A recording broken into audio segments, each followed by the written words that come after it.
हरे कृष्णा। सफला एकादशी व्रत की आप सबको हार्दिक शुभकामनाएं। पौष का महीना शुरू हो चुका है और इस महीने में आने वाली एकादशी, जिसे सफला एकादशी कहते हैं, 26 दिसंबर दिन गुरुवार को रखी जाएगी।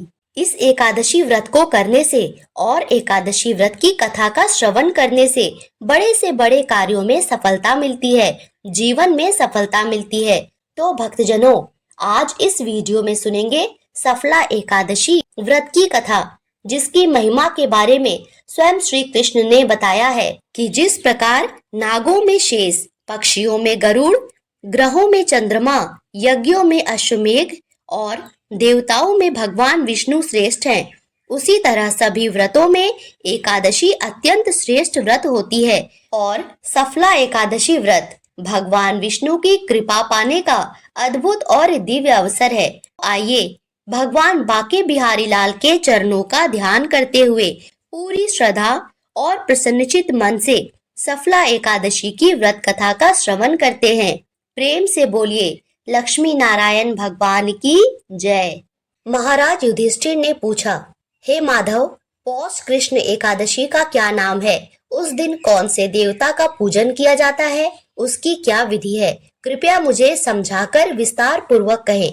भक्त वत्सल भगवान श्री कृष्ण कहने लगे, हे राजन, द्वादशी युक्त पौष कृष्ण एकादशी का महात्म्य तुम एकाग्रचित होकर सुनो। इस एकादशी का नाम सफला एकादशी है। इस एकादशी के देवता भगवान श्री नारायण हैं। इसको करने से मनुष्य के जीवन में धन सुख समृद्धि भरी रहती है, दुख कष्ट दरिद्रता का नाश होता है, जीवन में खुशहाली आती है और व्यक्ति प्रत्येक कार्यों में सफल होता है। हे राजन, अब आप इस एकादशी की कथा सुनिए। चंपावती नगरी में एक महिष्मान नाम का राजा राज्य करता था। उसके 4 पुत्र थे। उन सब में लुम्पक नाम वाला बड़ा राजपुत्र महापापी था। वह पापी सदा परस्त्री और वैश्यागमन तथा दूसरे बुरे कर्मों में लिप्त रहता था और अपने पिता का धन नष्ट किया करता था।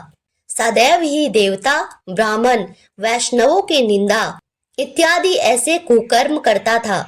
जब राजा को अपने बड़े पुत्र के ऐसे कुकर्मों का पता चला तो उन्होंने उसे अपने राज्य से निकाल दिया। तब वह विचारने लगा कि कहाँ जाऊं, क्या करूं। अंत में उसने चोरी करने का निश्चय किया। दिन में वह वन में रहता और रात्रि को अपने पिता की नगरी में चोरी करता। वह प्रजा को तंग करने लगा और उन्हें मारने भी लगा। कुछ समय पश्चात सारी नगरी भयभीत हो गई। वह वन में रहकर पशु आदि को मारकर खाने लगा। नागरिक और राज्य के कर्मचारी उसे पकड़ लेते, किंतु राजा के भय से छोड़ देते। वन में एक अति प्राचीन विशाल पीपल का वृक्ष था। लोग उसकी भगवान के समान पूजा करते थे। उसी वृक्ष के नीचे वह महापापी लुम्पक रहा करता था। इस वन को लोग देवताओं की क्रीड़ा स्थली भी मानते थे। कुछ समय पश्चात पौष कृष्ण पक्ष की दशमी के दिन वह वस्त्रहीन होने के कारण शीत के चलते सारी रात्रि सो नहीं सका। उसके हाथ पैर अकड़ गए। सूर्योदय होते होते वह मूर्छित हो गया। दूसरे दिन एकादशी को मध्याह्न के समय सूर्य की गर्मी पाकर उसकी मूर्छा दूर हुई। गिरता पड़ता वह भोजन की तलाश में निकला। पशुओं को मारने में वह समर्थ नहीं था, अतः पौधों के नीचे गिरे हुए फल उठाकर वापस उसी पीपल वृक्ष के नीचे आ गया। उस समय तक भगवान सूर्य अस्त हो चुके थे। वृक्ष के नीचे फल रखकर कहने लगा, हे भगवान, अब आपको ही अर्पण है ये फल, आप ही तृप्त हो जाइए। उस रात्रि को दुख के कारण उसे नींद भी नहीं आई। उसके इस उपवास और जागरण से भगवान अत्यंत प्रसन्न हो गए और उसके सारे पाप नष्ट हो गए। दूसरे दिन प्रातः एक अति सुंदर घोड़ा अनेक सुंदर वस्तुओं से सजा हुआ उसके सामने आकर खड़ा हो गया। उसी समय आकाशवाणी हुई, हे राजपुत्र, श्री नारायण की कृपा से तेरे सारे पाप नष्ट हो गए। अब तू अपने पिता के पास जाकर राज्य प्राप्त कर।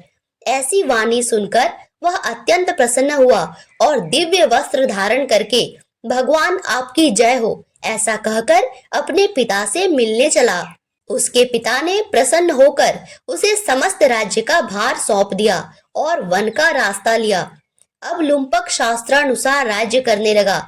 उसके स्त्री पुत्र आदि सारा कुटुंब भगवान नारायण का परम भक्त हो गया। वृद्ध होने पर वह भी अपने पुत्र को राज्य का भार सौंपकर वन में तपस्या करने चला गया और अंत समय में वैकुंठ को प्राप्त हुआ। अतः जो मनुष्य इस परम पवित्र सफला एकादशी का व्रत करता है उसे अंत में मुक्ति मिलती है। इस सफला एकादशी के महात्म को पढ़ने से अथवा श्रवण करने से मनुष्य को अश्वमेघ यज्ञ का फल मिलता है। तो ऐसे होते हैं हमारे श्री नारायण, जो इतने पाप करने के बाद भी अगर कोई मनुष्य एक एकादशी का व्रत विधि पूर्वक नियम संयम से उपवास सहित रखता है, उसके सारे पापों को भूलकर, उसके सारे दोषों को क्षमा करके उसे अपने भक्तों की श्रेणी में स्थान देते हैं, उसका जीवन उद्धार करते हैं। प्रेम से बोलिए लक्ष्मी नारायण भगवान की जय। हे भगवान, हम सब पर अपनी ऐसी ही कृपा बनाए रखना। आइए अब सुनते हैं इस एकादशी की एक और अत्यंत दुर्लभ कथा, धन धान्य देने वाली एकादशी की एक ऐसी कथा का श्रवण करते हैं जिसे सुनाते हुए खुद भक्त वत्सल भगवान श्री कृष्ण भी भाव विभोर हो गए थे। प्रेम से बोलिए बाके बिहारी लाल की जय। एक गांव में रमा नाम की एक स्त्री थी। उसके विवाह को 5-6 वर्ष हो गए थे, लेकिन उसकी कोई संतान नहीं थी। एक बार श्री राधाष्टमी का उत्सव आया। गांव की औरतें बरसाना जा रही थी। औरतों ने कहा, तुम भी हमारे संग बरसाना चलो, राधा रानी बड़ी दयालु हैं, तुम्हारी गोद जरूर भर देगी। वह स्त्री कई महीनों से घर से बाहर भी नहीं निकली थी, इसीलिए उसके पति और सास ने उसे जाने की आज्ञा दे दी।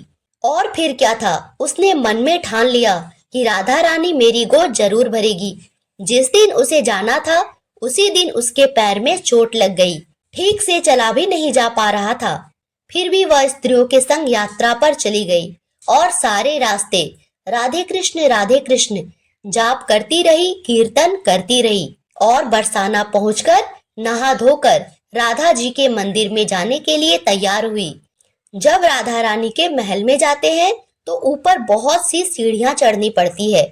जैसे सीढ़ियां चढ़नी पड़ी तब वह स्त्रियों से बोली कि तुम लोग आगे आगे चलो, मैं धीरे धीरे सीढ़ियों से आ रही हूँ, क्योंकि मेरे पैर में चोट लगी है तो मुझसे जल्दी जल्दी चला भी नहीं जा रहा है। 2-4 सीढ़ियां चढ़ने के बाद उसका पैर मुड़ गया और वह नीचे गिरने लगी। तभी एक 7-8 साल की कन्या ने उसका हाथ पकड़ लिया। रमा बोली, बेटी अगर आज तुम ना होती तो मैं नीचे गिर गई होती। तो वह कन्या बोली, माता मैं कैसे तुम्हें गिरने देती। रमा ने पूछा, बेटी तुम्हारा क्या नाम है। वह बोली, लाडो। लाडो नाम है मेरा, यहीं पास में रहती हूँ। वे दोनों सीढ़ियों पर बैठ गई। लाडो कहने लगी, माता मेरे लिए क्या लाई हो। बिना जान पहचान के लाडो ऐसी बात कर रही थी। फिर रमा ने कहा, लाडो मैं कल तुम्हारे लिए कुछ न कुछ लेकर अवश्य आऊंगी, तुम्हें क्या पसंद है। तब लाडो कहने लगी, मुझे नथनी, गले का हार, कान के कुंडल, चूड़ियां, मेहंदी, घाघरा चोली, यह सब चीजें बहुत पसंद है, कुछ भी ले आना। इतना कहकर वह बालिका भाग गई। जैसे तैसे रमा भी मंदिर में दर्शन करके लौट आई।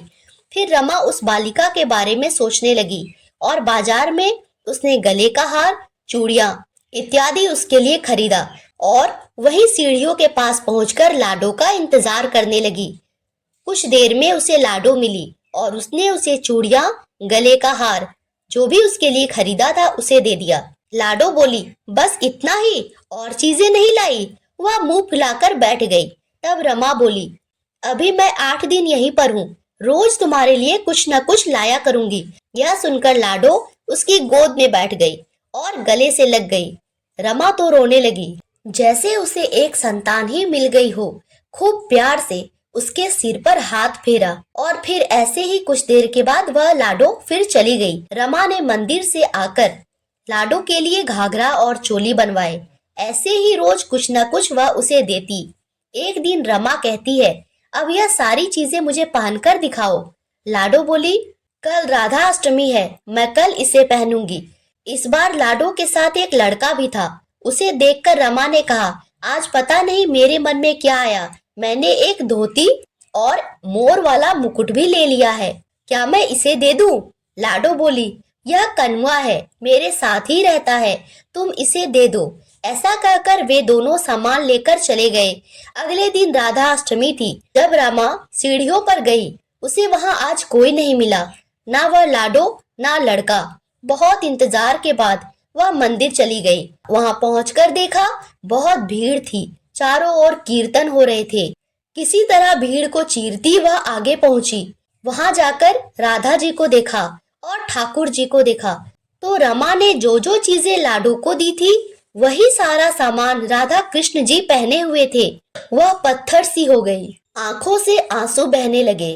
यह बात समझते देर नहीं लगी कि वह लाडो राधा जी और वह कनुआ कृष्ण जी ही थे। स्वयं जगत के पालनहार उसके पास आए थे। राधा जी उसकी गोद में बैठी थी और उसे मातृ सुख प्रदान की थी। वह तो जैसे बावरी ही हो गई, दिन रात लाडो लाडो कहती रहती, पुकारती रहती, यहाँ वहां भागती फिरती और स्त्रियों से बोली, तुम लोग घर जाओ, मैं नहीं आऊंगी। उसकी सास और पति भी उसे लेने आए, पर वह साथ नहीं गई। अब तो प्रतिदिन सीढ़ियों पर बैठे बैठे अपने आंसुओं से सीढ़ियों को धोती, पलकों से बुहारती। ऐसा करते करते 30 वर्ष हो गए। एक दिन एक बालिका उसका हाथ पकड़कर ऊपर अटालिया में ले गई। वहां बोलती है, तो आ गई, मैं ही हूँ तुम्हारी लाडो। ऐसा कहकर बाहें फैलाकर रमा को बुलाने लगी और अपने गले लगा लिया। उस दिन रमा ऐसे गले लगी कि इस पार्थिव शरीर को छोड़कर सदा के लिए लाडो के पास चली गई। बोलिए भक्त वत्सल भगवान श्री राधे कृष्ण की जय, श्री बरसाने वाली की जय। हे राजन, परम पवित्र एकादशी का व्रत अत्यंत शक्तिशाली होता है। अब मैं तुम्हें इसकी व्रत विधि को बताता हूँ, सो ध्यान पूर्वक सुनो। एकादशी से एक दिन पूर्व यानी दशमी से ही तामसिक भोजन का त्याग कर देना चाहिए। एकादशी के दिन व्रत रखा जाता है। इस दिन ब्रह्म मुहूर्त में उठ के स्नान इत्यादि करके एकादशी व्रत का संकल्प लेना चाहिए और भगवान विष्णु और माँ लक्ष्मी का ध्यान करते हुए एकादशी व्रत का पालन करना चाहिए। भगवान श्री विष्णु का पीले पुष्प, पीले फल, धूप दीप आदि चीजों से पूजन करें।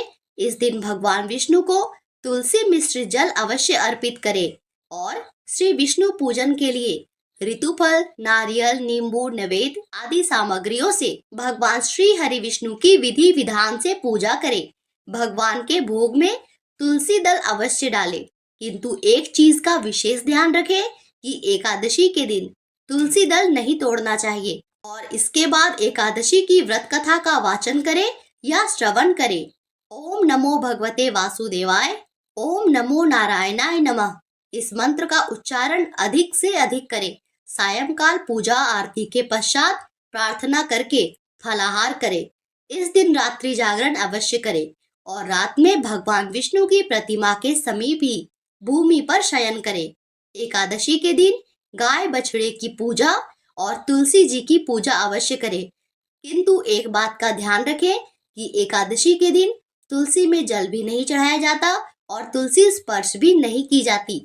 शाम के समय तुलसी के सामने घी का दिया अवश्य जलाए। एकादशी के दिन केले का पेड़ का भी पूजन अवश्य करना चाहिए। गाय को चने की दाल अवश्य खिलाए। इस दिन किसी का भी अपमान नहीं करना चाहिए और भूल कर भी क्रोध ना करें। बताए गए विधि विधान से अगर हम एकादशी का व्रत रखते हैं तो भगवान श्री लक्ष्मी नारायण जी हम सब की मनोकामना अवश्य पूरी करते हैं। इस कथा को सुनने से हमारा घर धन धान्य से भर जाता है, सारे दुख दूर हो जाते हैं और हमारी मनोकामना की पूर्ति होती है। आइए अब मनोकामनाओं की पूर्ति करने वाली एकादशी माता की कथा को सुनते हैं, जिसके बिना एकादशी का व्रत अधूरा होता है। इस कथा को सुनने के बाद ही एकादशी का व्रत पूर्ण माना जाता है।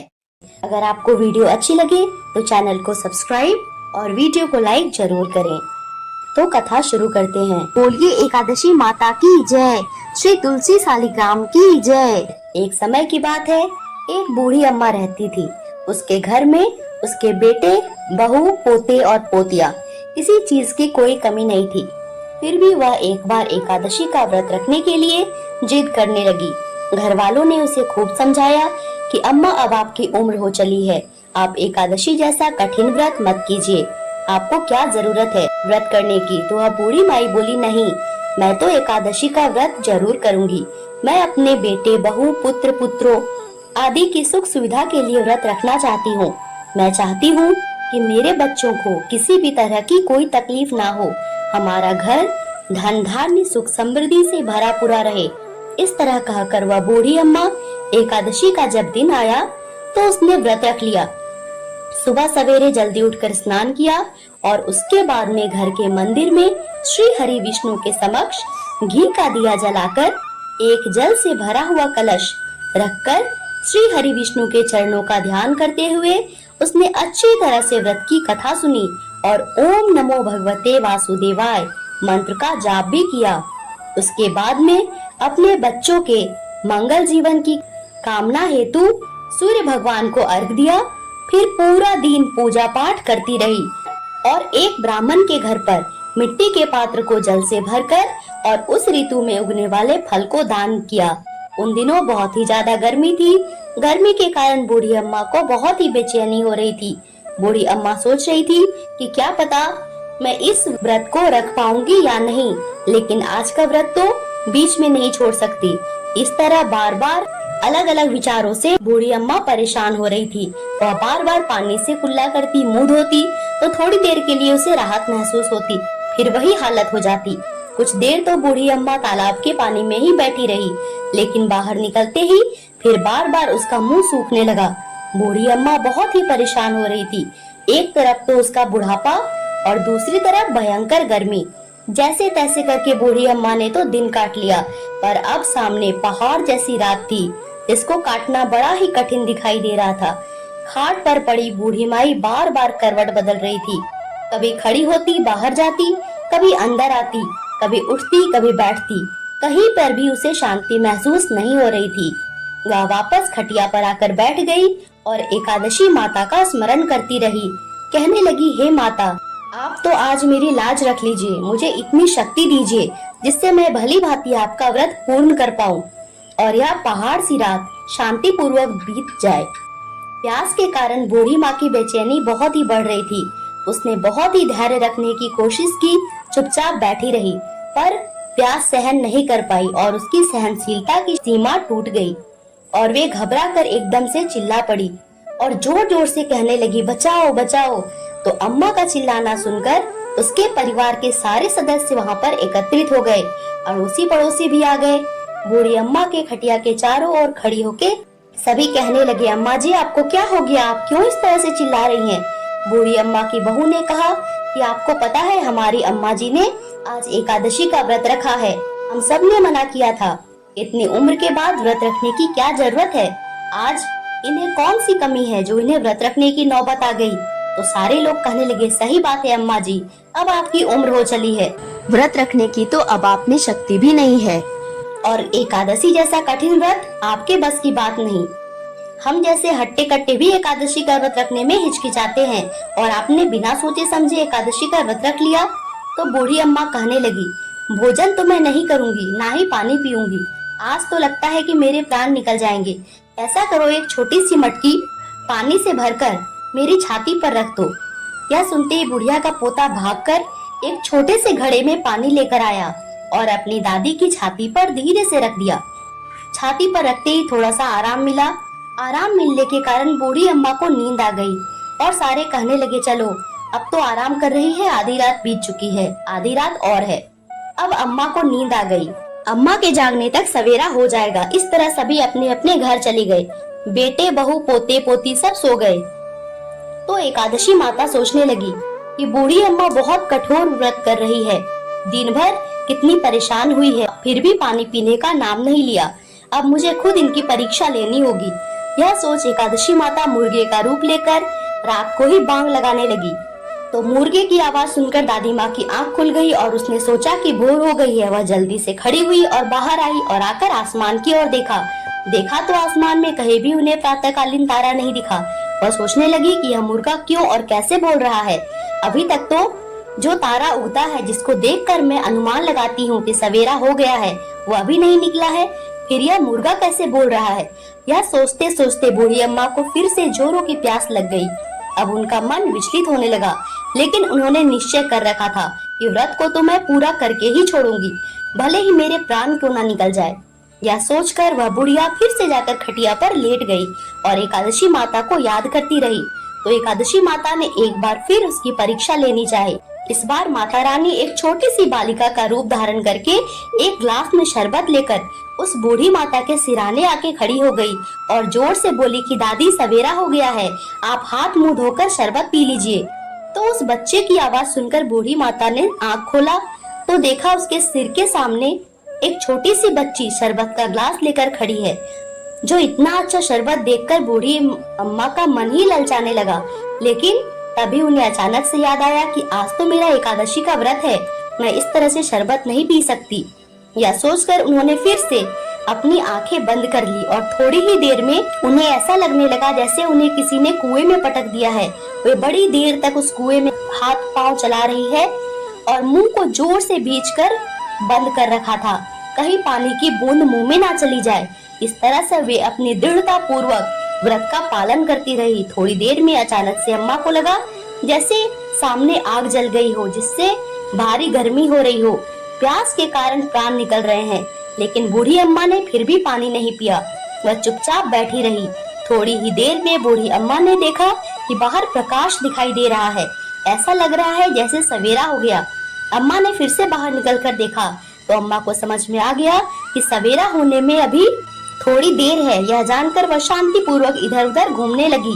तरह तरह से परीक्षा लेकर एकादशी माता को भी पता चल चुका था कि वह बूढ़ी अम्मा किसी प्रकार से अपने व्रत को नहीं तोड़ेगी। तो ग्यारस माता ने प्रसन्न होकर बूढ़ी अम्मा को आशीर्वाद दिया, जिसकी वजह से अम्मा के बचे हुए 2 घंटे बड़े ही सरलता पूर्वक निकल गए और फिर सवेरा हो गया। सवेरा होते ही बूढ़ी अम्मा ने स्नान किया और भगवान विष्णु की पूजा पाठ की और एकादशी माता की पारण की कथा सुनी और कथा सुनने के बाद ब्राह्मणों को दक्षिणा देकर भोजन कराया और उसके बाद में श्री हरि विष्णु और एकादशी माता से व्रत में हुई भूल चूक के लिए माफी मांगी। उसके बाद जाके जल ग्रहण किया, फिर अपने व्रत का पारण किया। तो अम्मा को एकादशी माता के उस श्रेष्ठ व्रत का इतना पुण्य फल प्राप्त हुआ कि बूढ़ी अम्मा की आयु में तो वृद्धि हो ही गई, उनका सारा परिवार भी खुशहाल हो गया। अब कोई अभाव नहीं था। धन धान्य से परिपूर्ण घर हर तरह के सुख सुविधाओं से संपन्न हो गया।